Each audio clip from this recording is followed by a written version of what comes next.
मित्रांनो, एकदा काय होतं, एका कॉलनीमध्ये फुगेवाला येतो आणि त्या कॉलनीतले सगळे लहान मुलं त्या फुगेवाल्याकडनं वेगवेगळ्या कलरचे फुगे घेतात. लाल कलर, हिरवा कलर, निळा कलर, पिवळा कलर. पण अचानक लहान मुलगा जातो, तो पण तिथं जातो, तो पण पैसे देतो आणि त्याच्या हातात जो फुगा येतो तो कोइन्सिडेंटली ब्लॅक कलरचा, म्हणजे काळ्या कलरचा.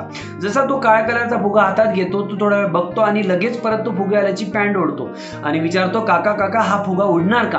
मग लगेच फुगेवाला म्हणतो की मग नक्कीच उडेल. नाही काका, हा काळ्या कलरचा होता ना, म्हणून मला वाटलं उडतो की नाही. तर त्याच्यावर जे उत्तर फुगेवाला देतो ना, ते एकदम महत्वाचं उत्तर आहे, ज्याच्याशी आजचा आपला विषय रिलेटेड आहे.